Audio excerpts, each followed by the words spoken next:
খাতনা একটি সাধারণ ধর্মীয় চিকিৎসা প্রক্রিয়া, কিন্তু রাজধানীর মোহাম্মদপুরে এই সাধারণ প্রক্রিয়ায় এক শিশুর জীবনে নিয়ে এসেছে চরম বিপর্যয়। অভিযোগ, ভুয়া এক চিকিৎসকের অবহেলায় মারাত্মকভাবে ক্ষতিগ্রস্ত হয়েছে একটি শিশুর ভবিষ্যৎ। খলিল মেডিকেলের নামে প্রতিষ্ঠানটির পরিচালক হাফেজ মোহাম্মদ খলিলুর রহমান মূলত চিকিৎসক নন, তিনি মূলত একজন ফার্মাসিস্ট।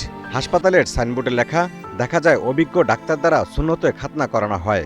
ভুক্তভোগীরা জানান ৯ বছর বয়সী আতিকুর রহমানকে গত ২২ মার্চ সকালে ঢাকা উদ্যান এলাকায় খলিল মেডিকেল নামে একটি প্রতিষ্ঠানে খাতনা করানোর জন্য নিয়ে যায় তার পরিবার।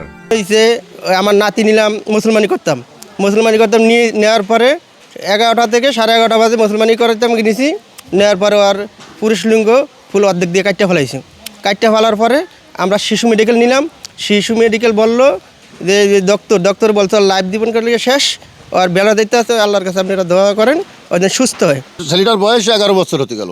এখন ওর এই সুন্নত করার ব্যাপারে আমরা ডাক্তারের কাছে নিয়ে গেছি, খলিল ডাক্তার, ঢাকা উদ্যান খলিল ডাক্তার পানির পাম্পের দাঁড়ি নিয়ে যাওয়ার পরে উনি এই মুসলমানি দিয়ে বলছে আমার সাথে বলছে চামড়া বেশি কাটা পড়ে গেছে। 2বার কাটছে, প্রথম কাটছে তো আমি জানি না, দ্বিতীয়বার কাটছে তো আমি জানি। সকাল 11টার দিক দিয়ে নিয়ে গেছি, মুসলমানি করার জন্য নিয়ে গেছিলাম। করার পরে বলছে যে একটু রক্ত বন্ধ হয় না, পরে বললো যে রক্ত বন্ধ হয় না, যে একটু হালকা বেশি কাটা গেছে, সমস্যা নাই, 10 মিনিট পরে নিয়ে যাইবা। একটা ছেলে মানুষ, আর জীবন যদি নষ্ট করে আল্লাহ তা কেমনে চলবো, কেমনে খাইবো, আর তো ভবিষ্যৎ আছে, বিয়ে করবো, শাদি করবো, বাড়ির সাথে একটা ভবিষ্যৎ আছে। আমার ভুল হয়ে গেছে, কাজ মানুষ মাত্রই তো ভুল, আমার ভুল হয়ে গেছে। সে যদি সেই যে মাথাটা কেটে ফেলছে সেটা যদি ডাক্তারের হাতে বুঝাই দিত, এতদিন একটা ব্যবস্থা নেওয়া যেত, কিন্তু এটা তো অনেক দেরি হয়ে গেছে। এর লাইফে এখন কি হবে? খলিল নিজেকে অভিজ্ঞ ডাক্তার পরিচয় দিয়ে শিশুটির খাতনা করেন, কিন্তু কয়েক মিনিটের মধ্যে বদলে যায় সবকিছু। অদক্ষ হাতে খাতনা করাতে গিয়ে শিশুটির যৌনাঙ্গ মারাত্মকভাবে ক্ষতিগ্রস্ত করা হয়। আমি তো বারবারই বললাম এটা একটা দুর্ঘটনা হয়েছে, এটা তাদের যে ধরার কারণে, লারা ছাড়ার কারণে। এখন ডাক্তারের সাথে আমি যোগাযোগ করছি, ডাক্তার বলছে সমস্যা হলে তাদের সাথে যোগাযোগ করতাম।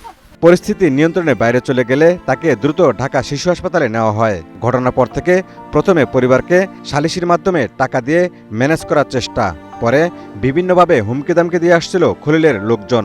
যে বাইক অ্যাকশন করছে, আসা যাওয়া করছে, বা রোগীর যে চাহিদা ওষুধ বড়ি দিচ্ছে, ঠিক আছে, তো ওর যে লাইফে যে একটা ক্ষতি হলো, এই ক্ষতিপূরণ বাবদ সে এককালীন কিছু একটা খরচ দেবে। আপনাদের কেমন খরচ এমন একটু বলেন, কারণ না বললে তো আমি আইডিয়া পাবো না। 1,00,000 টাকা দিবেন এই, আর যদি সে না দেয় তাহলে আমাদের ব্যবস্থা আমরা নেব। এখন যাই হোক, আমরা 70,000 টাকা দিই, আপনি এটা রাজি হয়ে যান বলুন। এইটা আপনি যদি না পারেন বড় মেয়ে দিব, বড় মেয়ে আইসে।